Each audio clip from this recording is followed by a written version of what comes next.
बार फिर आपका स्वागत है। मैं हूं आपके साथ मस्तराम डलैल। पेश करते हैं हिमाचल प्रदेश की प्रमुख खबरें। हिमाचल प्रदेश मंत्रिमंडल की बैठक परसों 24 जुलाई को दोपहर 12 बजे बुलाई गई है। इस बैठक में शहरी निकाय चुनावों के आरक्षण रोस्टर पर फैसला होगा। राज्य चुनाव आयोग ने सरकार को सख्त निर्देश जारी कर आज शाम 5 बजे तक रोस्टर जारी करने को कहा था। इस पर सरकार ने चुनाव आयोग को चिट्ठी लिखते हुए कहा है कि इस पर कैबिनेट में चर्चा होगी, लिहाजा तब तक इसे पोस्टपोन करने की सिफारिश की गई है। इस मुद्दे पर चुनाव आयोग और सरकार पहले से आमने सामने आ चुके हैं। अब देखना होगा कि सरकार के इस रुख के बाद, सरकार ने जो कदम उठाया इसके बाद चुनाव आयोग क्या रुख अपनाता है। इसके अलावा कैबिनेट में आपदा पैकेज पर चर्चा संभव है। इसके अतिरिक्त महिला मंडलों और युवक मंडलों को पौधा रोपण पर प्रोत्साहन राशि दिए जाने पर फैसला होगा। गग्गल एयरपोर्ट के विस्तारीकरण को लेकर मंत्रिमंडल में चर्चा होगी। पर्यटन निगम के होटलों को लीज पर देने का मामला भी कैबिनेट में आएगा। उद्योग विभाग के बल्क ड्रग पार्क और हिमाचल प्रदेश में सेबों को न्यूनतम मूल्य पर खरीदने के किस एजेंसी को अधिकृत किया जाए और समर्थन मूल्य क्या हो, यह एजेंडा भी कैबिनेट में मांगा गया। इसके अतिरिक्त कर्मचारियों से जुड़े मुद्दे, हिमाचल प्रदेश में युवाओं की भर्ती एवं पदों के सृजन के एजेंडे भी कैबिनेट की बैठक में आएंगे। हालांकि मुख्यमंत्री सुखविंदर सिंह सुक्खू फिलहाल अस्वस्थ चल रहे हैं। इसके चलते आज उन्होंने अपने सरकारी आवास ओक ओवर से ही तमाम सरकारी कामकाज निपटाया। माना जा रहा है कि चिकित्सकों के एडवाइस के बाद मुख्यमंत्री सुखविंदर सिंह सुक्खू कल भी अपने सरकारी आवास ओक ओवर से अपना कामकाज कर सकते हैं, फाइलें निपटा सकते हैं। एचआरटीसी के चालक और परिचालक अपनी मांगें पूरी होने तक रात्रि सेवाएं नहीं देंगे। एचआरटीसी यूनियन ने 2 टूका है कि 1 अगस्त तक वर्क टू रूल के तहत ये प्रक्रिया अपनाई जाएगी। आज शिमला के पुराना बस अड्डा में आयोजित पत्रकार वार्ता के दौरान एचआरटीसी ड्राइवर यूनियन के अध्यक्ष मान सिंह ठाकुर ने ये बड़ी जानकारी दी। उन्होंने कहा कि कल एचआरटीसी प्रबंधन के साथ कर्मचारियों की बैठक होगी। यदि मांगें नहीं मानी गई तो कर्मचारी आंदोलन के लिए पूरी तरह से तैयार हो चुके हैं। यूनियन का कहना है कि सरकार के आश्वासन से बात नहीं बनेगी तब तक कर्मचारियों की देनदारियां नहीं दी जाएंगी। तब तक कर्मचारी हिमाचल प्रदेश में सिर्फ 8 घंटे अपनी ड्यूटी देंगे। राज्य के सरकारी स्कूलों के कई शिक्षकों की 21 जुलाई से 21 अगस्त तक बीएलओ की ड्यूटी लगा दी गई है। इसका शिक्षक संघ ने जबरदस्त विरोध किया है। राजकीय टीजीटी कला अध्यापक संघ का कहना है कि चुनाव में लगने वाली ड्यूटी का उन्हें बाद में अवकाश नहीं दिया जाता। इसके चलते उन्होंने विरोध दर्ज करवाया है। प्रिंसिपल के अधीन सभी सरकारी स्कूल आ जाएंगे। पिछले कल विभिन्न अध्यापक संघों के साथ निदेशालय की हुई बैठक के बाद हिमाचल प्रदेश शिक्षा विभाग ने यह प्रस्ताव तैयार किया है। प्राइमरी, मिडिल, हाई सभी स्कूलों का प्रिंसिपल मुखिया होगा। सरकार को ये प्रपोजल मंजूरी के लिए भेजा जाएगा। हिमाचल प्रदेश में लटकी भर्ती पर अब फिजिकल एजुकेशन टीचर उग्र होने लगे और बाकायदा सोशल मीडिया पर ड्राइव शुरू करके ये कहा गया है कि अगर हिमाचल प्रदेश के छात्रों को, बच्चों को नशे से बचाना है तो राज्य में जल्द से जल्द पीटी की भर्ती को राज्य सरकार शुरू करे। निदेशक ने इस पूरे मामले पर कहा कि ये मामला कोर्ट में विचाराधीन है। इसके चलते फिलहाल हम पीटीआई की भर्ती नहीं कर पा रहे हैं। हिमाचल प्रदेश में भरे जाने वाले 6,297 एनटीटी शिक्षकों की भर्ती पर सरकार की ओर से कोई छूट नहीं दी गई है। शिक्षा निदेशालय ने आईटी यानी कि इलेक्ट्रॉनिक डिपार्टमेंट की शंकाओं को दूर करते हुए लिखित तौर पर यह जवाब भेज दिया है। निदेशालय की ओर से कहा गया कि सरकार ने एनटीटी भर्ती में एनसीटी के नियमों को ही जारी रखने के आदेश दिए हैं, जिसमें एनसीटी से मान्यता प्राप्त संस्थान से 2 साल का एनटीटी डिप्लोमा मैंडेटरी रहेगा, यानी कोई छूट इसमें नहीं दी गई है। प्रदेश के कॉलेजों में कार्यरत प्रवक्ताओं को अनुबंध सेवा के आधार पर पुरानी पेंशन योजना का लाभ नहीं मिलेगा। उच्च शिक्षा निदेशालय ने असिस्टेंट और एसोसिएट प्रोफेसर की अनुबंध सेवा अवधि को लाभ देने के लिए अमान्य करार दिया है। इस फैसले के लिए प्रदेश में लागू हिमाचल प्रदेश सरकारी कर्मचारी भर्ती एवं सेवा शर्तें अधिनियम 2024 का हवाला दिया गया है। कॉलेज प्रवक्ताओं को नियमितीकरण की तारीख से ही लाभ देने को कहा है। प्रदेश के ट्राइबल क्षेत्र भरमौर के लामू सीनियर सेकेंडरी स्कूल में स्टूडेंट आज पढ़ाई छोड़कर प्रदर्शन के लिए सड़क पर उतर आए। स्कूल में टीचर न होने की वजह से लामू स्कूल के बच्चों ने सड़क पर यातायात को भी बाधित कर दिया। दोपहर 12 बजे तक छात्रों ने स्कूल परिसर में धरना दिया। इसके बाद छात्र छात्राएं चोली कुआरसी सड़क मार्ग पर आकर बैठ गए। गुस्साए छात्रों ने रास्ता तक जाम कर दिया। लामू सीनियर सेकेंडरी स्कूल में पॉलिटिकल साइंस का इकलौता लेक्चरर पूरे स्कूल को चला रहा है, वह भी ट्राइबल पीरियड का हवाला देते हुए कोर्ट से अपना ट्रांसफर करवा चुका है। पॉलिटिकल के लेक्चरर के लामू स्कूल से रिलीव होने के बाद यह पूरा स्कूल खाली हो जाएगा और इससे चिंतित स्कूल के छात्र आज इसके विरोध में सड़कों पर उतर आए और शिक्षा मंत्री से मांग की कि लामू स्कूल में पर्याप्त स्टाफ की नियुक्ति की जाए ताकि ऐसा ना हो कि वहां पर स्टूडेंट ही रह जाएं और टीचर एक ना रहे। नेता प्रतिपक्ष जयराम ठाकुर ने जॉब ट्रेनिंग की योजना प्रदेश के युवाओं के साथ सरकार का भद्दा मजाक बताया। उन्होंने कहा इस तरह की योजनाएं प्रदेश में स्वीकार नहीं होगी, सरकार इस युवा विरोधी योजना को तुरंत वापस ले। उन्होंने कहा कि हैरानी की बात है कि सरकार 58 साल की पक्की नौकरी देने की गारंटी देकर सत्ता में आई थी, लेकिन अब युवा विरोधी काम कर रही है। कामगार कल्याण बोर्ड में फर्जी तरीके से श्रमिकों को मिलने वाले लाभ को लेकर 38 लोगों के खिलाफ एफआईआर दर्ज करने की मांग की गई है। राज्य सचिवालय शिमला में बोर्ड के अध्यक्ष नरदेव सिंह कंवर ने बताया कि बोर्ड द्वारा ई-केवाईसी की मुहिम चलाई गई, जिसमें संदेह होने पर 38 मामले सामने आए।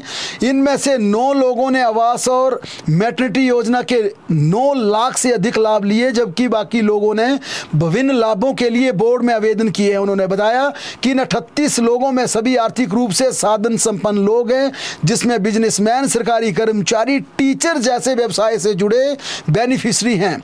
उनका कहना था कि इन 38 लोगों के खिलाफ हमीरपुर जिला के बड़सर और भोरंज थाने में शिकायतें दर्ज की गई है ताकि इनके खिलाफ एफआईआर दर्ज की जा सके। केंद्र सरकार के वित्त मंत्रालय ने व्यय विभाग ने राष्ट्रीय आपदा प्रतिक्रिया कोष से राज्य सरकार को 451 करोड़ जारी करने की घोषणा की है। ये राशि 2023 में हिमाचल में आई आपदा से हुए नुकसान के बाद पुनर्निर्माण गतिविधियों के लिए जारी की गई है। मंत्रालय ने 2 टूक कहा है कि अगली किस्त तभी जारी होगी जब पहले से आवंटित धन का 75% उपयोग हो पाएगा और वित्तीय उपयोग पर एक निगरानी रिपोर्ट राज्य द्वारा केंद्र को प्रस्तुत की जाएगी। हिमाचल प्रदेश हाई कोर्ट ने स्पष्ट किया कि होम गार्डों के आश्रित अनुकंपा आधार पर नियुक्ति का अधिकार नहीं रखते। न्यायाधीश सत्येन वैद्य ने याचिकाकर्ताओं की याचिकाओं को खारिज करते हुए ये कानूनी स्थिति स्पष्ट की है। हालांकि प्रार्थियों का कहना था कि उनके जो परिवार के लोग थे वो हिमाचल प्रदेश होम गार्ड अधिनियम 1968 के प्रावधानों के तहत होम गार्ड लगाए गए थे, इसके चलते वे इस आधार पर नौकरी के पात्र हैं। सरकारी भूमि पर अवैध कब्जाधारियों को हाई कोर्ट से फौरी तौर पर राहत मिल गई है। हाई कोर्ट ने अतिक्रमणकारियों पर जबरन बेदखली कर अंतरिम रोक लगा दी है। न्यायाधीश अजय मोहन गोयल की अदालत ने इस मामले में प्रदेश सरकार को नोटिस जारी करते हुए 6 सप्ताह के भीतर अपना जवाब दाखिल करने के आदेश पारित किए हैं। ये मामला हिमाचल प्रदेश के जिला शिमला के तहसील ननखड़ी बाजार से जुड़ा है। याचिकाकर्ताओं ने 1970-80 के बाद यहाँ पर अपनी दुकानें और ढाबे चला रखे थे। वन भूमि पर अतिक्रमण वाले बागीचों में फलों से लदे सेब के पेड़ों के कटान के खिलाफ प्रदेश सरकार सुप्रीम कोर्ट पहुंच गई है। राज्य सरकार उच्चतम न्यायालय में हाई कोर्ट के फैसले को चुनौती देने जा रही है। राज्य सरकार के महाधिवक्ता अनूप रतन पिछले कल ही दिल्ली पहुंच गए थे। उनके साथ विधि विभाग के विशेषज्ञ भी मौजूद हैं और दिल्ली में उच्च जो बड़े वरिष्ठ अधिवक्ता हैं उन्हें भी हायर किया जा रहा है।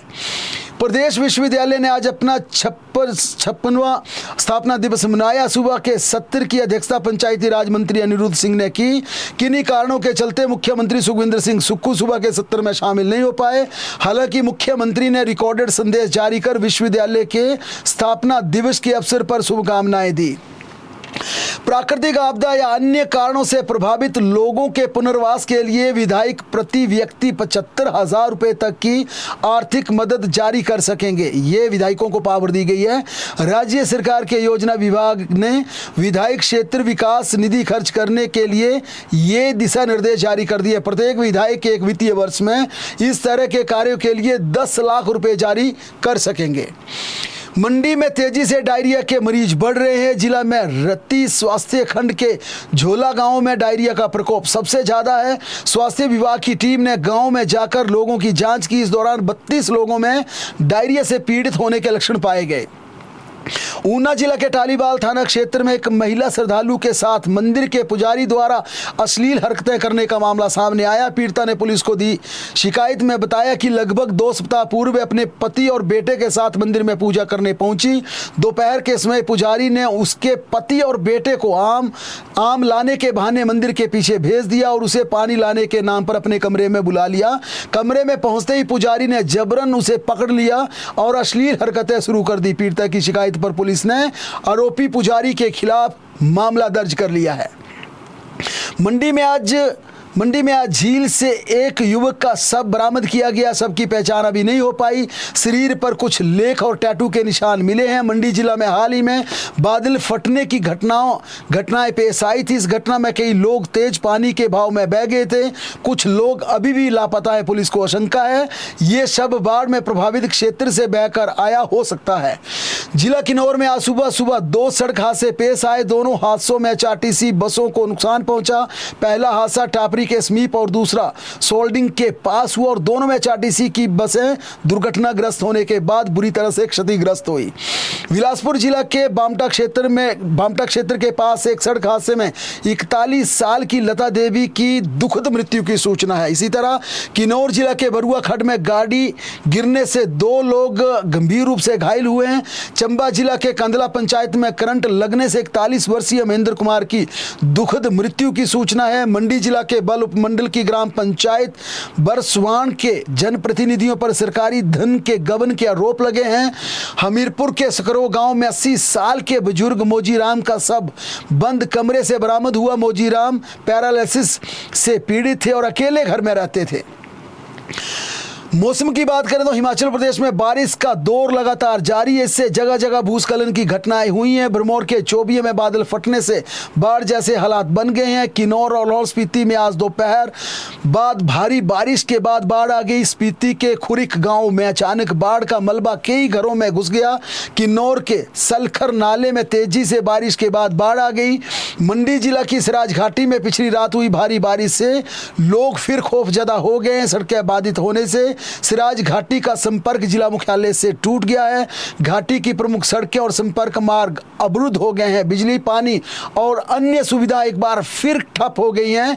बारिश की वजह से आज मंडी के करसोग, थुनाग और सुंदरनगर में स्कूलों में छुट्टी दे दी गई, यानी कि आज भी स्कूलों में फिर छुट्टी कर दी गई और कल के लिए इन तीनों सब डिवीजन का रिव्यू किया जा रहा है। और एसडीएम का कहना है कि कल स्कूलों के संचालन पर सुबह 6 बजे कॉल ली जाएगी और 6 बजे से पहले एसडीएम्स ने बताया कि स्टूडेंट्स को अपडेट करवा दी जाएगी। उन्होंने कहा हालांकि कल फोरकास्ट की बात की जाए तो कल मानसून के धीमा पड़ने की जरूर संभावना है, लेकिन एसडीएम्स का कहना था कि एक बार फिर, क्योंकि वेदर की फोरकास्ट लगातार चेंज आता है, बदलाव होता है, इसके चलते सुबह 5 से 6 बजे के बीच रिव्यू किया जाएगा और अपडेट 6 बजे डाली जाएगी। लेकिन आज की बात करें, आज करसोग, सुंदरनगर और थुनाग तीनों सब डिवीजन के कई स्कूलों को आज बंद रखना पड़ा। हिमाचल में कल मानसून कमजोर पड़ सकता है। मौसम विज्ञान केंद्र ने 23 से 25 जुलाई के बीच हल्की बारिश होने का पूर्वानुमान लगाया। इन तीनों दिनों के लिए किसी भी तरह का कोई अलर्ट जारी नहीं किया गया।